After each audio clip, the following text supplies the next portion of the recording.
चलिए, मैं आज क्लास शुरू करने जा रहा हूं डिप्रिसिएशन का। तो डिप्रिसिएशन में हम लोग क्या करते हैं? नॉर्मली एक्सपेंसेस जो होता है वो दो प्रकार का होता है, एक कैश और एक नॉन कैश। तो कैश एक्सपेंसेस में तो आपको पता चलता है, अगर कैश आपको देना पड़ेगा इधर कभी दीजिए और डिफर्ड दीजिए। ये डिफर्ड का मतलब आउटस्टैंडिंग, बाद में दीजिए। इधर आप पे करिए और आपके बिहाफ में कोई पे करे जिसको आपको फ्यूचर में पे करना पड़ेगा। तो एक्सपेंसेस का मतलब आप लोग जानते ही हैं। नाउ डिप्रिसिएशन एक नॉन कैश एक्सपेंसेस है जो कि एक अकाउंटिंग एस्टिमेट्स है। ओके, तो एस्टिमेट्स जो है वो हम लोग देखेंगे, उसका मतलब समझेंगे, उसका थोड़ा अकाउंटिंग करेंगे आज। चलिए, पहले आ जाता है what is a depreciation. Depreciation is a systematic allocation of depreciable value of depreciable assets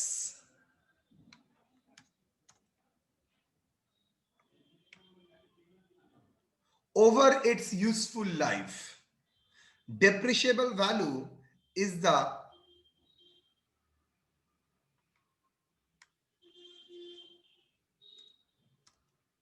okay,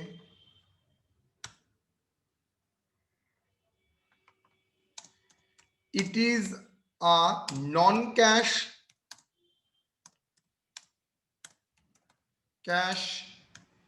business expenses, मतलब जिसके लिए आपका कैश नहीं जाता है लेकिन आपका एक्सपेंसेस है, based on accounting estimates, based on accounting estimates।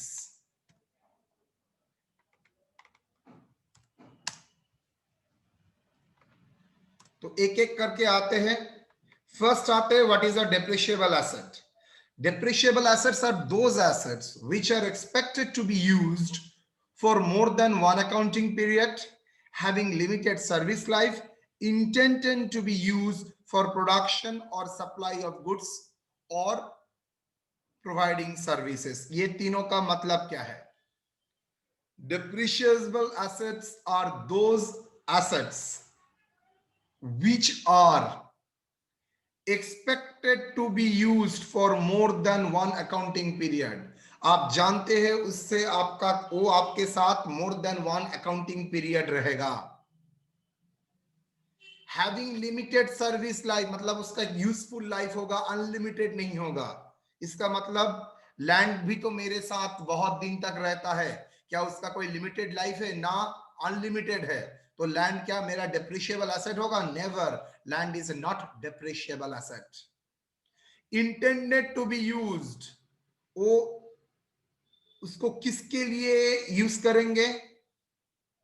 For production मतलब मैन्युफैक्चरिंग करने के लिए, supply of goods for trading करने के लिए, प्रोवाइडिंग ऑफ सर्विस सर्विस देने के लिए। तीन प्रकार की एक्चुअली बिजनेस होता है। क्या क्या? एक service provider, cable, beauty parlour, coaching centre, they are all क्या एसेट प्रोक्योर करता है for providing service. Big Bazaar, Spencer, ये क्या है? एसेट प्रोक्योर करता है for supply of goods. Manufacturing, ITC manufacture जो करता है, टाटा जो मैन्युफैक्चर करता है वो क्या है? जो मशीन खरीदता है फॉर प्रोडक्शन ऑफ गुड्स।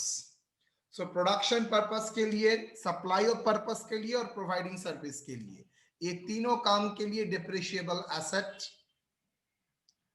आपके लिए आता है। डिप्रिशिएबल एसेट दो प्रकार का होता है, टेंजिबल, इंटेंजिबल। टेंजिबल मतलब जिसका फिजिकल सब्सटेंस है, और इंटेंजिबल मतलब जिसका फिजिकल सब्सटेंस नहीं है, गुडविल, अमोर्टाइजेशन। ये लोगों के सबके लिए कॉपीराइट, गुडविल, पेटेंट, ये सब के लिए हो जाता है क्या वर्ड? ये सब के लिए एक ही वर्ड होता है, अमोर्टाइजेशन। उसको भी systematic allocation over is useful life. वो होता है amortization। और depreciable asset जो physical tangible asset है other than land, वो हो गया क्या आपका depreciation। तो depreciation क्या है? Depreciation is a systematic allocation of depreciable value of depreciable asset। तो depreciable asset का मतलब मैंने समझा दिया। depreciable asset का मतलब है those asset जिसका क्या है more than one accounting period but limited life। वो business purpose, goods purpose, service purpose, business के लिए यूज करेगा। simple the word। ये tangible हो सकता है, intangible। सर कैश मुझे भी पहले बोलने दो। depreciable value is the difference between the cost of the asset purchase जिस दाम में खरीदे हो over its residual value और scrap value। जिस दाम में तुम बेच सकते हो, प्लीज कान में सुनिए, जिस प्राइस में you can sell the asset, so that is a scrap value। so I'm repeating, depreciable value is the difference between the cost of purchase over मतलब minus residual value which you are expecting now। what is a scrap value? which are expected now। मतलब total cost minus scrap value, that is a depreciable value over its useful life। मतलब कितना life तक इस्तेमाल कर सकते हो, service period कितना होगा। सो दैट इज आपका डेप्रिशिएबल वैल्यू हुआ। नाउ वर्ड आता है सिस्टमैटिक एलोकेशन। नाउ वर्ड आता है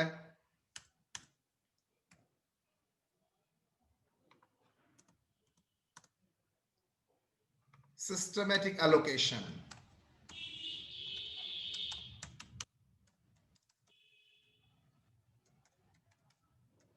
सिस्टमैटिक एलोकेशन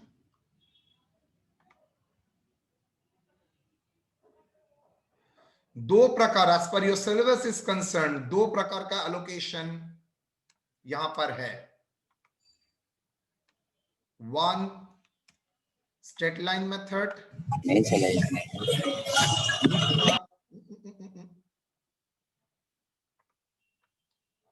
दूसरा क्या,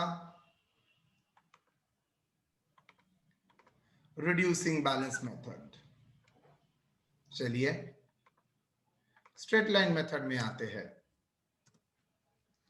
स्ट्रेट लाइन मेथड में क्या होता है, charging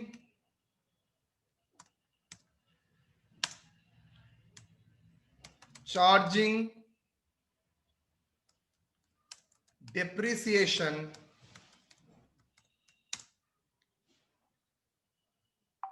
at equal installment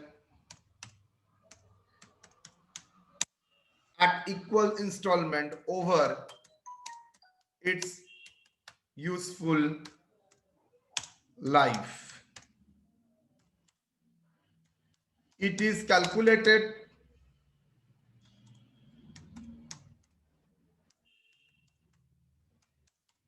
as follows। One time only. क्या,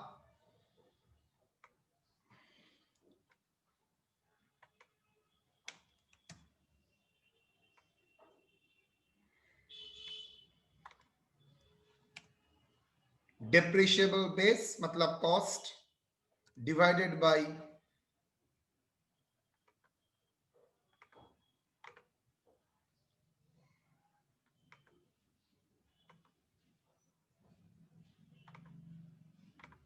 residual value by life of asset per annum के हिसाब। रिड्यूसिंग बैलेंस मेथड क्या होता है, charging depreciation at reducing rate or decreasing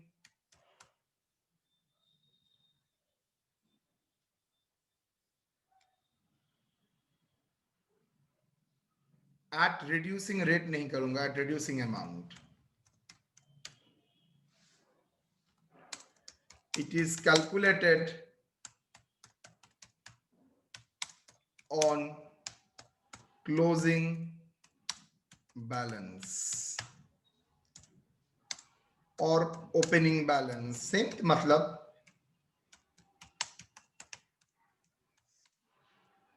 of each year.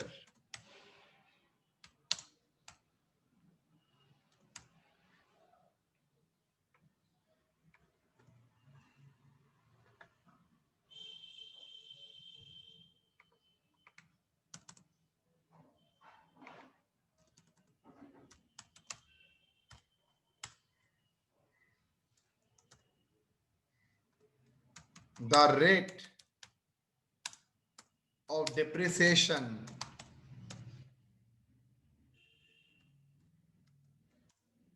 is calculated as follows. Question में तो दे देता है, लेकिन ये रेट आता कैसे है कभी नहीं सोचा है सर? ये रेट एग्जैक्टली आता कैसे है?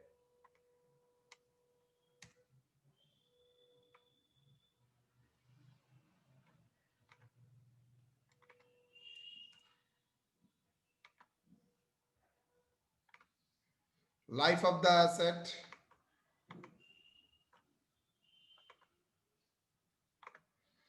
मतलब ये किसका रूट है? लाइफ ऑफ द एसेट का रूट है, मतलब 4 साल अगर एसेट का लाइफ है तो फोर्थ रूट, 2 साल अगर रूट है तो स्क्वायर रूट, 3 साल है तो क्यूबिक रूट, 4 साल है तो फोर्थ रूट, 5 साल है तो फिफ्थ रूट, 6 साल है तो सिक्स रूट, 8 साल है तो eight root. That is the residual value and divided by depreciable base. Now मेरा सवाल है सर, ये दोनों तो हम लोग मोर और लेस बचपन में कर ही चुके थे. स्ट्रेट लाइन में भी आप लोग जानते हैं स्ट्रेट वे में डेप्रिसिएशन, ओ सॉरी मैंने वीडियो ऑन रखी है. स्ट्रेट लाइन में आप जानते हैं स्ट्रेट वे में डेप्रिसिएशन होता है, और रिड्यूसिंग बैलेंस में जानते हैं डेप्रिसिएशन का अमाउंट धीरे धीरे धीरे धीरे क्या बढ़ता है ना डिक्रीज करता है? डिक्रीज करता है सर. डिक्रीज करता है. मुझे बोलिए तो एक कंपनी स्ट्रेट लाइन लगा रहा है, दूसरा कंपनी डिमिनिशिंग में लगाता है. ये क्या मार्ट का फुटबॉल खेला हो रहा है? कौन सा अजम्पशन उसके बैक ऑफ द माइंड चलता है जिसके लिए वो स्ट्रेट लाइन चूज करता है इंस्टेड ऑफ डिमिनिशिंग, और डिमिनिशिंग चूज करता है इंस्टेड ऑफ स्ट्रेट लाइन?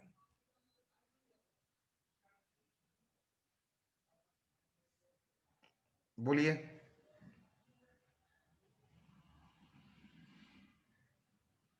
सब डिप्रिसिएशन चार्ज करना जानते हैं, एवरीवन नोज. कौन सा लॉजिक से ये स्ट्रेट लाइन होगा या डिमिनिशिंग होगा कंपनी डिसाइड करता है? सुनो, अगर आप मान के चलते हैं आपका फर्स्ट सेमेस्टर में अभिजीत सर जो एफर्ट देगा, सेकेंड सेमेस्टर में भी सेम एफर्ट देगा, थर्ड सेमेस्टर में भी सेम एफर्ट देगा, फोर्थ सेमेस्टर में भी सेम एफर्ट देगा, फिफ्थ में भी सेम देगा, सिक्स्थ में भी सेम देगा, तो आप बंदा सोच, मतलब मुझे क्या समझ रहे हैं? इक्वली बेनिफिट देगा. अगर इक्वली बेनिफिट देगा तो मेरा प्रोक्योर करने के लिए जो कॉस्ट है वो भी इक्वली डिस्ट्रीब्यूट होगा. यस और नो? अगर बेनिफिट आपको इक्वली मिलता है तो उसका जो कॉस्ट है, जिस एसेट से बेनिफिट मिल रहा है, उस कॉस्ट को अगर सिस्टमेटिक एलोकेशन है तो सिस्टम क्या बोलता है? इक्वली बेनिफिट मिलेगा. अगर एज्यूम करते हैं तो इक्वली डिस्ट्रीब्यूट करिए. Straight line. सिमिलरली उल्टा सोचिए, आप मान के चलते फर्स्ट सेमेस्टर में जैसे पढ़ाएगा, सेकंड सेमेस्टर में सर थोड़ा उम्र हो जाएगा, थोड़ा कम एफर्ट देंगे, थर्ड सेमेस्टर में थोड़ा कम, फोर्थ सेमेस्टर में थोड़ा कम, फिफ्थ में थोड़ा कम, 6 में थोड़ा कम, मतलब आपका ओपिनियन है। हर इतना एफर्ट कोई देता है फर्स्ट सेमेस्टर में ही दे रहा है, सेकंड सेमेस्टर में थोड़ी देगा। थर्ड सेमेस्टर में तो और भी कम हो जाएगा, फोर्थ सेमेस्टर में तो और भी कम हो जाएगा। मतलब आपके बैक ऑफ द माइंड है आपका वो जो एसेट है, वो जो बेनिफिट एक्रू करेगा, बेनिफिट प्रोवाइड करेगा, वो ग्रेजुअली क्या होगा, डिक्रीज करेगा। अगर ग्रेजुअली डिक्रीज करेगा तो लॉजिकली उस एसेट का जो कॉस्ट है, जब मैं सिस्टमेटिक एलोकेशन बोलूंगा, क्या सेम होना चाहिए ना ग्रेजुअली धीरे धीरे डिक्रीज कराना चाहिए?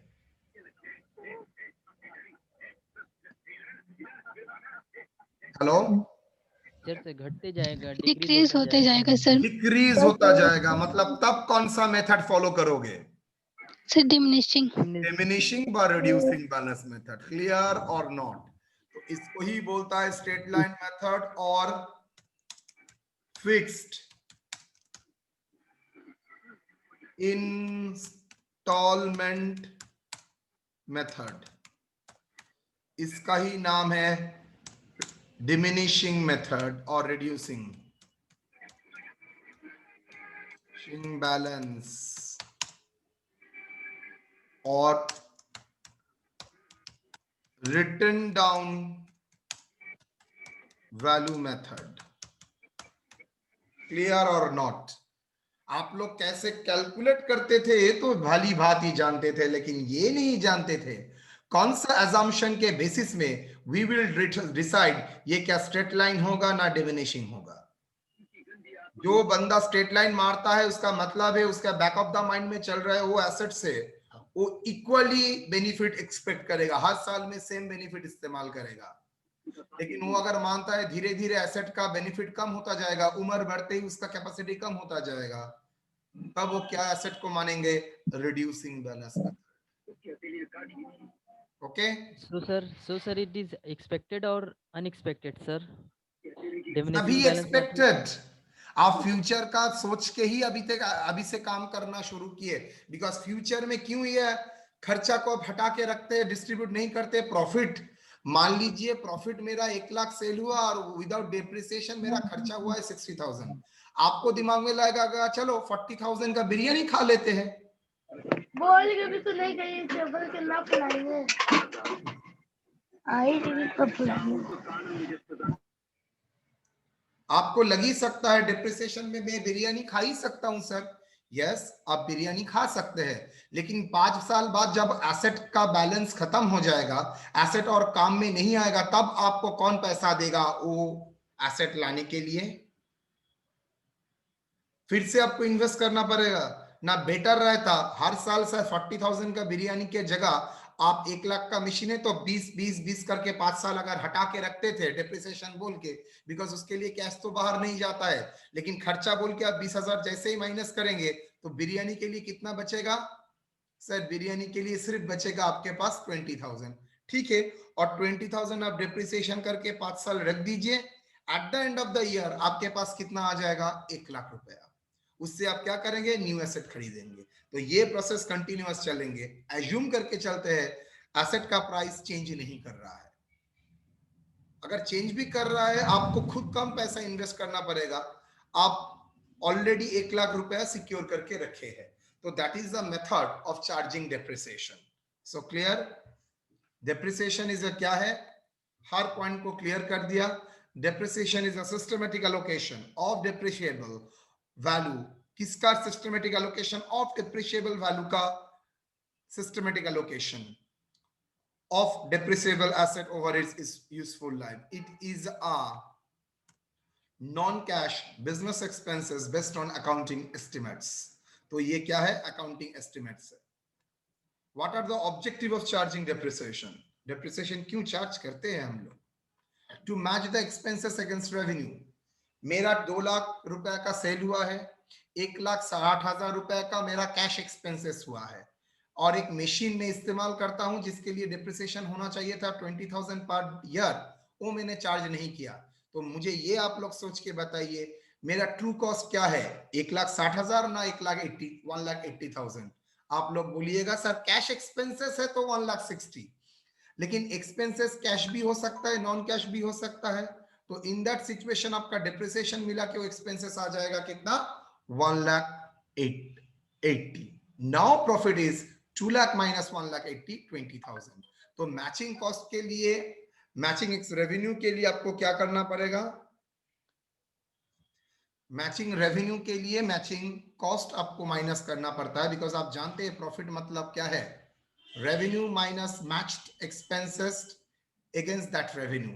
तो मेरा वो रेवेन्यू जनरेशन करने के लिए सिर्फ कैश एक्सपेंसेस नहीं लगा, वो रेवेन्यू जनरेशन करने के लिए एक एसेट भी लगा जिसके लिए डिप्रिसिएशन मैंने चार्ज नहीं किया, तो डिप्रिसिएशन चार्ज करना चाहिए था। To ascertain true and fair financial result, अगर आप प्रॉफिट 40,000 बोल देते हो गलत होता, तो आपको क्या बोलना चाहिए था, प्रॉफिट मेरा 40 नहीं 20,000 है, बिकॉज मैंने डिप्रिसिएशन माइनस करने के बाद ही मेरा ट्रू प्रॉफिट आएगा। To replace the asset of the expiry, future में एसेट को रिप्लेस करने के लिए मुझे डिप्रिसिएशन का प्रोविजन हर साल करना ही पड़ेगा। किसी किसी जगह में कंपनीज एक्ट 2013 सीओए मतलब कंपनीज एक्ट 2013 में लीगल फॉर्मेलिटी में बोल रहा है आपको क्या करना पड़ेगा, डिप्रिसिएशन चार्ज करना पड़ेगा। To ascertain the true and fair financial position of the asset, अगर आप डिप्रिसिएशन नहीं कैसे चार्ज करेंगे, आपका एसेट का फिगर जो बैलेंस शीट में आएगा वो गलत होगा, तो उसको प्रॉपर फिगर में लाने के लिए आपको डिप्रिसिएशन माइनस करना पड़ेगा, और डिप्रिसिएशन माइनस करने के लिए डिप्रिसिएशन कैलकुलेट भी करना पड़ेगा। So that is objective of charging depreciation. Now बार बार मैंने एक चीज बोला है, depreciable base cost of the asset. क्या है cost of the asset, cost of the asset है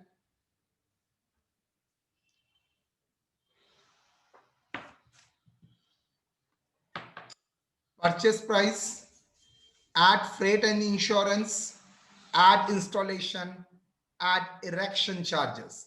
What is the purchase price? आप जिस प्राइस में एसेट को खरीद रहे हैं, फ्रेट एंड इंश्योरेंस, आप एसेट को आपको पुट टू यूज तक लाने का जो फ्रेट एंड इंश्योरेंस मतलब कैपिटल एक्सपेंडिचर, इंस्टॉलेशन, एसेट को रेडी टू इंस्टॉल करने के लिए उसको इंस्टॉलेशन करना पड़ेगा उसका चार्ज, इरेक्शन चार्जेस का मतलब जहां पर एसेट रखोगे वहां पर एक स्ट्रक्चर लगता है, अगर स्ट्रक्चर लगता है तो it is called erection charges. Generator रखने के लिए नीचे बेस रखना करना पड़ता है, तो बेस के लिए क्या करना पड़ता है, एक कंक्रीट का स्लैब बनाना पड़ता है, ये है इरेक्शन चार्जेस। तो that is the cost of the asset और depreciable base, depreciable base.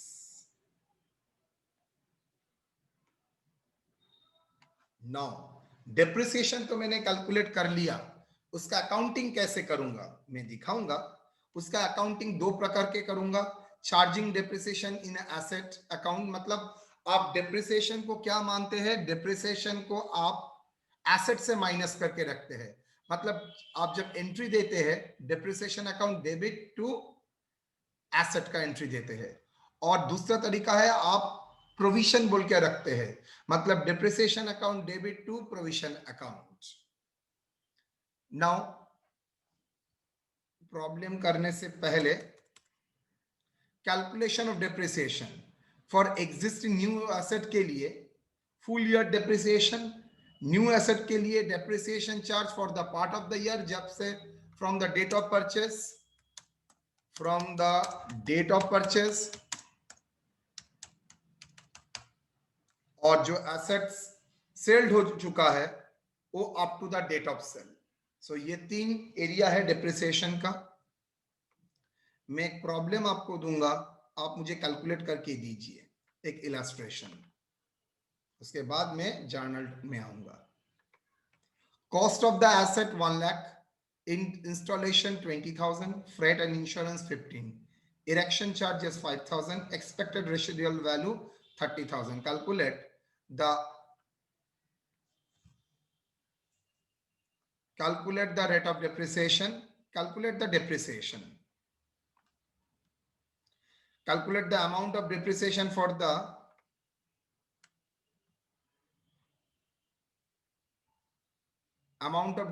for the first full year and depreciation up to the 6 month for the next year under straight line method, under diminishing balance method.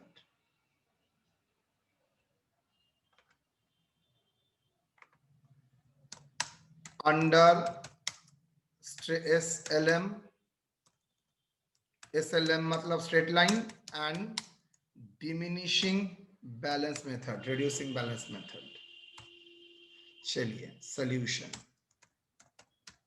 मैंने यहां पर accounting करने के लिए आपको नहीं बोला है, मैंने यहां पर सिर्फ आपको डिप्रिसिएशन कैलकुलेट करने के लिए बोला है, फर्स्ट ईयर का और नेक्स्ट ईयर का। तो चलिए क्या होता है, स्ट्रेट लाइन मेथड मतलब depreciable base minus residual value by the life. Depreciable base, depreciable base मतलब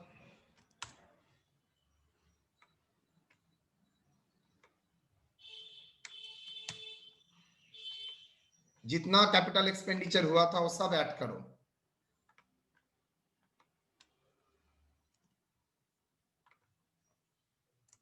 डिप्रिशिएबल बेस कितना, 2020 rupees 1,40,000 less expected residual value. क्या है रेसिडुअल वैल्यू?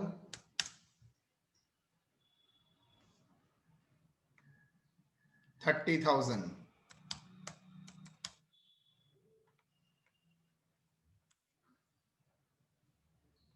अच्छा, इंस्टॉलेशन गलती से ज्यादा हो गया है, उसको 10,000 कर देते हैं, बहुत ज्यादा लग रहा है। चलो, तो डिप्रिशिएबल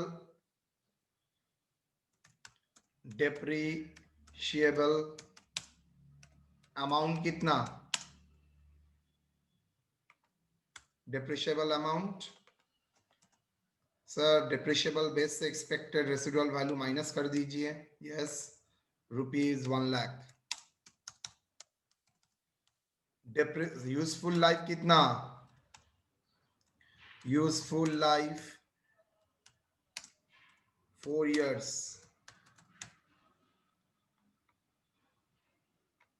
अच्छा, ये नहीं दिया था, लिख देते हैं, assuming life of the asset is 4 years।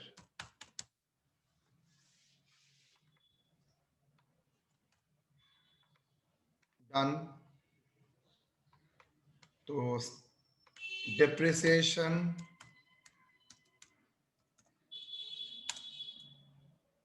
Under SLM straight line method क्या करूंगा, rupees 1,00,000 whole divided by 4 years, that is equal to how much, rupees 25,000 पर एनम, हर साल में पर एनम। तो सॉल्यूशन में क्या लिखोगे, depreciation for first full year कितना, डिप्रिसिएशन फॉर, ये तो calculation, depreciation for first year का डिप्रिसिएशन क्या होगा, 25,000। Depreciation for second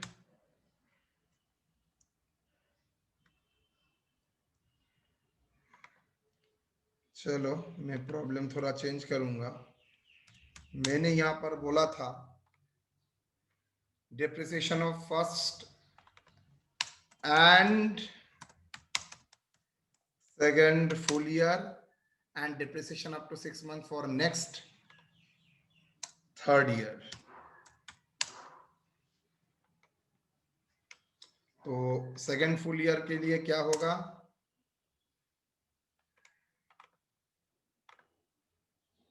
second full year मैंने स्ट्रेट लाइन मेथड में क्या बोला था बच्चों, स्ट्रेट लाइन मेथड में बोला था हर साल में 25,000 स्ट्रेट वे में जाएगा। तो नेक्स्ट ईयर भी 25,000। तो ये बताइए डिप्रिसिएशन फॉर थर्ड ईयर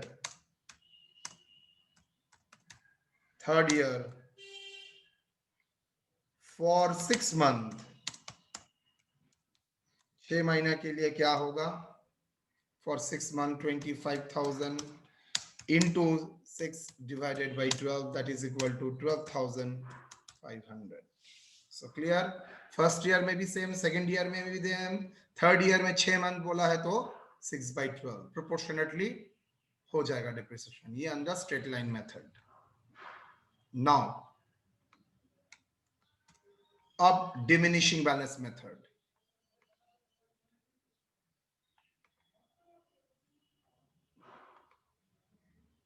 चलिए डिमिनिशिंग बैलेंस मेथड में 1 माइनस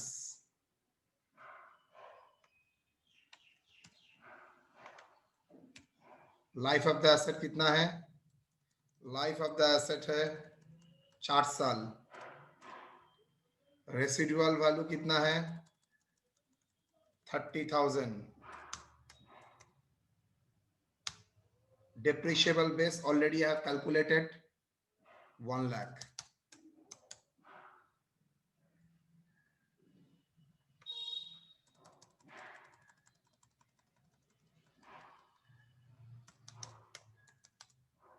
वही तो था, residual value by depreciable base to the power 4 because 4 साल है।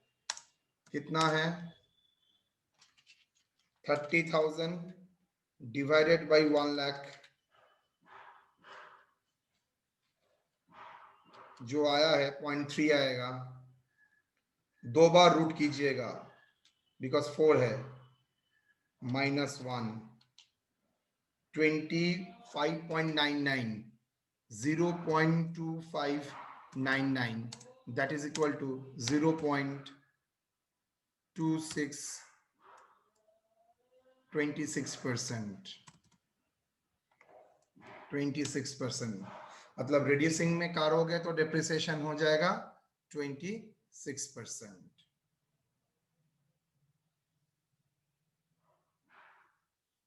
ना, गलत हुआ है। क्यों? डिप्रिशिएबल बेस तो है 1,30,000 नॉट 1 लाख। ओके, तो ये हो जाएगा 1,30,000। देखो तुम लोगों का बात करने का effect. 30,000 divided by 1,30,000,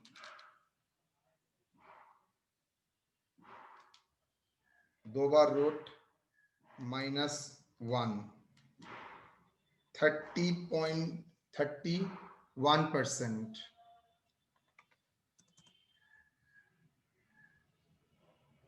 0.3069 that is equal to 31% approx. तो डिप्रिसिएशन कैसे चार्ज होगा? सर स्ट्रेट लाइन होता है तो ठीक है, आराम से हो जाता है इक्वली, लेकिन डिमिनिशिंग है ऑलवेज क्लोजिंग बैलेंस के ऊपर, percentage on closing balance, on opening balance बा on balance, on opening balance.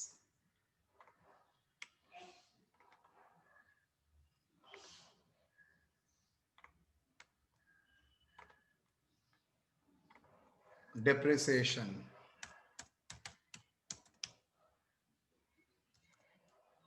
depreciation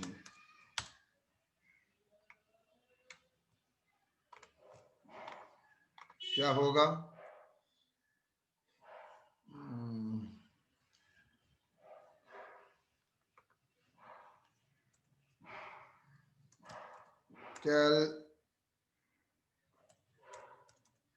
calculation depreciation,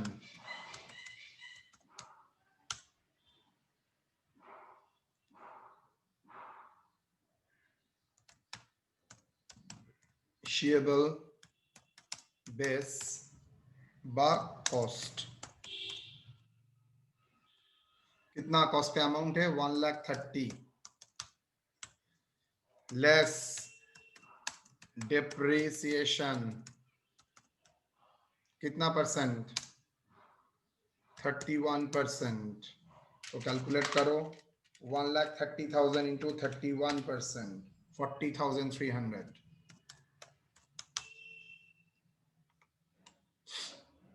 ये क्यों जरूरत है? बिकॉज अगर ये जरूरत ये नहीं करोगे तो तुम्हारे लिए एक प्रॉब्लम हो जाएगा, तुमको पता नहीं चलेगा किस बेस के ऊपर, बिकॉज ये तो ओरिजिनल कॉस्ट के ऊपर नहीं, बैलेंस के ऊपर होता है, तो बैलेंस तो निकालना पड़ेगा। That is closing WDV,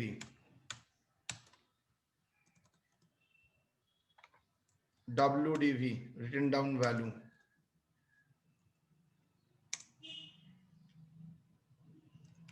end of year 1,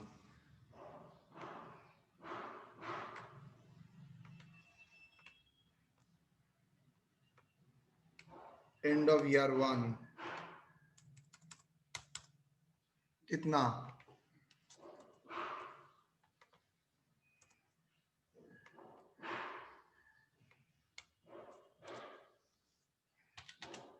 89,700। First year का डिप्रिसिएशन कितना होगा? 40,300 less depreciation at the rate of 31%,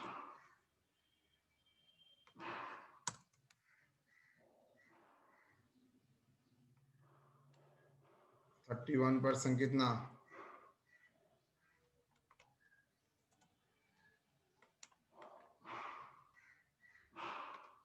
तो 89,700 के ऊपर 31%, 27,807 WDV end of year 2,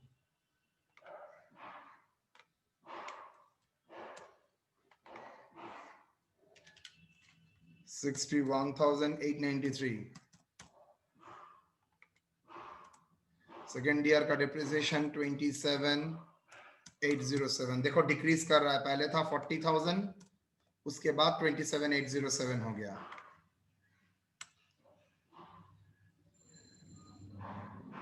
depreciation for 6 months क्या होगा? Simply 61,893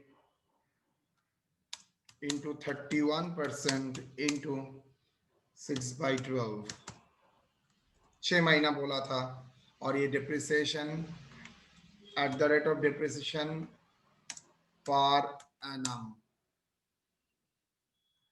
annum on opening balance बा WDV रिटन डाउन वैल्यू कितना होगा? into 31%, 9,593, 9,593 depreciation 9,593। तो 3 साल का डिप्रिसिएशन अलग अलग मेरे पास आ चुका है अंडर स्ट्रेट लाइन, अंडर ये for year 1, for year 2, for 6 month of year 3। Sir आपने माइनस क्यों नहीं किया? बिकॉज मुझे 4 साल करने के लिए नहीं बोला था, सिर्फ 3 साल करने के लिए बोला था। तो दैट्स वाई मैंने सिर्फ डिप्रिसिएशन कैलकुलेट करने के लिए ये माइनस करना पड़ा, बिकॉज मुझे क्लोजिंग बैलेंस चाहिए। अगर ये बैलेंस नहीं आता है we can't calculate the depreciation. तो ये बैलेंस के ऊपर ही रिड्यूसिंग मेथड में डिप्रिसिएशन चार्ज होता है, वो आप भी लोग भी जानते हैं, मतलब क्लोजिंग WDV के ऊपर। और यहाँ पर किसके ऊपर चार्ज होता था?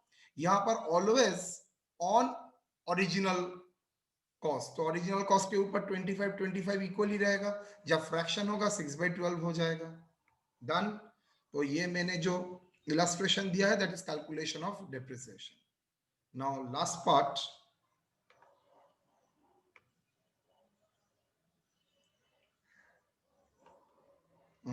that is journal entries.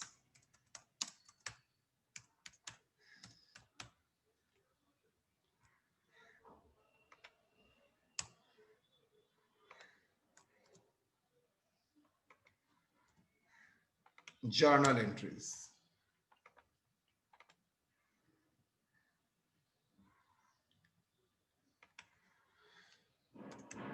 Transaction entries.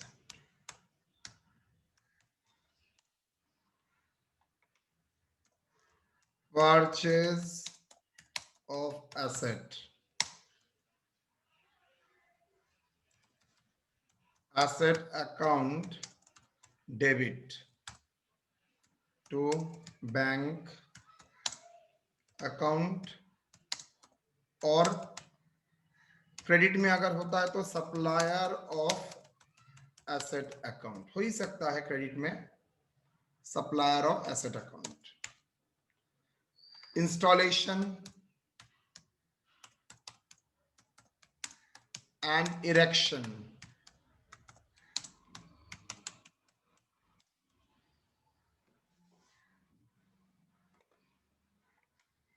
वो भी कैपिटल एक्सपेंडिचर है, वो एसेट अकाउंट में डेबिट होता है. या अगर ऐसे कैपिटल एक्सपेंडिचर है, मैंने सिखाया था, देखिएगा बिल्डिंग ब्लॉक्स का कॉन्सेप्ट में, बेसिक कॉन्सेप्ट का कॉन्सेप्ट में, ये कैपिटल एक्सपेंडिचर है, asset account debit to, normally ये पेमेंट करना पड़ता है तो bank account. Freight and insurance.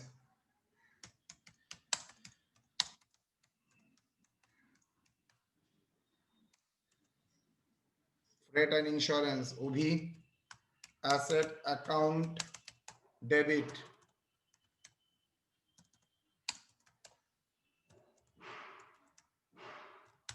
To bank account. Charging depreciation.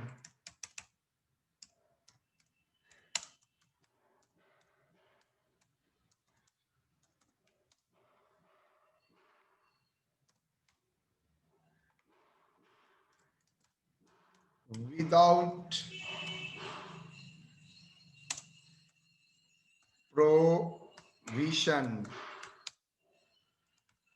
अगर प्रोविजन अकाउंट नहीं मेंटेन करते हो तो स्ट्रेट वे में डेप्रिसिएशन का जर्नल क्या है, डेप्रिसिएशन इज अ एक्सपेंसेस, तो एक्सपेंसेस इज अ क्या है, भरने से क्या होता है, debit expense, depreciation account debit to,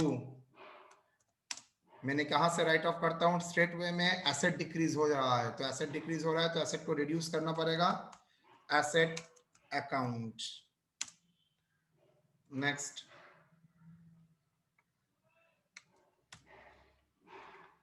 यही अगर मैं विथ प्रोविजन करता, विथ प्रोविजन अकाउंट, डेप्रिसिएशन तो खर्चा ठीक ही है, depreciation account debit to provision for depreciation,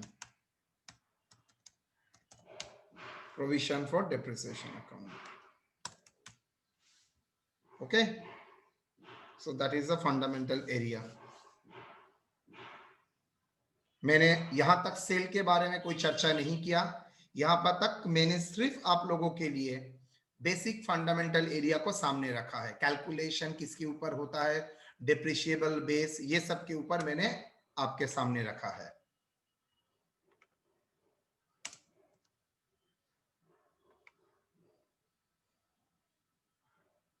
और ये पार्ट आप देख के रखेंगे, आपको करना नहीं है, ये मैं जब कराऊंगा तब दिखाऊंगा. हटाइए, सिर्फ इतना ही, डेप्रिसिएशन कैसे होता है, क्या मतलब है डिप्रिशिएबल एसेट का, क्या मतलब है सिस्टमैटिक एलोकेशन का, क्यों स्ट्रेट लाइन, क्यों डिमिनिशिंग, ये सब.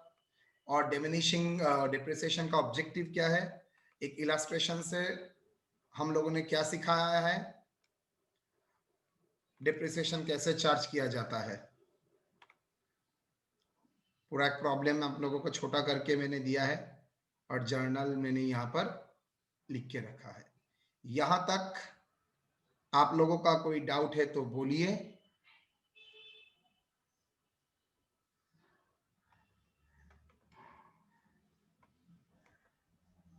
बोलिए।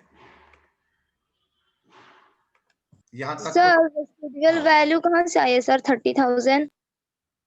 अच्छा 30,000 का वैल्यू देखिए बेटा,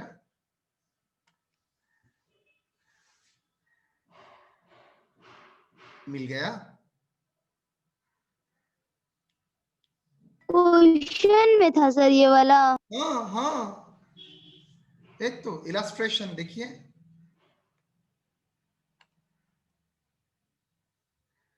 सर ठीक है ठीक। और कोई सर 31% सर कैसे आया सर? कैलकुलेट कर रहा, आ ही नहीं रहा सर। आ ही नहीं रहा है, करो तो। नहीं है। चलो 30,000 डिवाइडेड बाई 1,30,000 आया है 0.23076। हाँ सर। दो बार रूट करो, बिकॉज फोर्थ रूट है। एक बार मारोगे तो सेकंड रूट होगा, दो बार मारोगे तो फोर्थ रूट होगा, तीन बार हाँ सर। मारोगे तो एट्थ रूट होगा सर रूट कर रहे सर तो ज्यादा आंसर आने लगा सर। ना। फर्स्ट बार रूट किया तो सर -1 zero- करना है सर। ये तुमने गलत किया है। 30,000 डिवाइडेड बाई 1,30,000 आंसर क्या है 0.23। हाँ यस सर। सर। उसको दो बार रूट करो। सर 0.6930 आ वेरी रहा है। गुड 0.69। मैं 69 हाँ पकड़ सर। के ही चलता हूं। सामने क्या है 1 माइनस 0.69, यस सर। तो 1 माइनस 0.69 करने से क्या आता है 0.3069। नहीं समझे अच्छा सर। 1 से माइनस करने हैं सर। हाँ हाँ, फॉर्मूला तो 1 माइनस है, 1 minus root over of root over मतलब nth root of residual value by depreciable base. ये nth रूट क्या होता है, nth रूट होता है उसका लाइफ। आप जैसे स्क्वायर रूट करते हैं nth रूट होता है। Okay sir. यहां पर आपको कैलकुलेट करना नहीं पड़ेगा, आपको रेट दिया जाएगा, लेकिन मैंने आपको सिखाने के लिए दिखाया है। आपको परसेंटेज 31% स्ट्रेट वे में बोल देगा, हाँ स्ट्रेट लाइन में नहीं बोलता है कभी कभी, लेकिन पर डिमिनिशिंग में ऑलवेज आपको रेट बोल देता है। कैलकुलेशन आपके सिलेबस में है नहीं, बिकॉज 5 साल के लिए कैलकुलेट करने के लिए आपको साइंटिफिक कैलकुलेटर और मोबाइल फोन का जरूरत पड़ेगा, वो आपको अलाउ नहीं करेगा एग्जामिनेशन। ठीक है। हाँ हाँ सर सर वो उसमें 1 माइनस नहीं देखा था।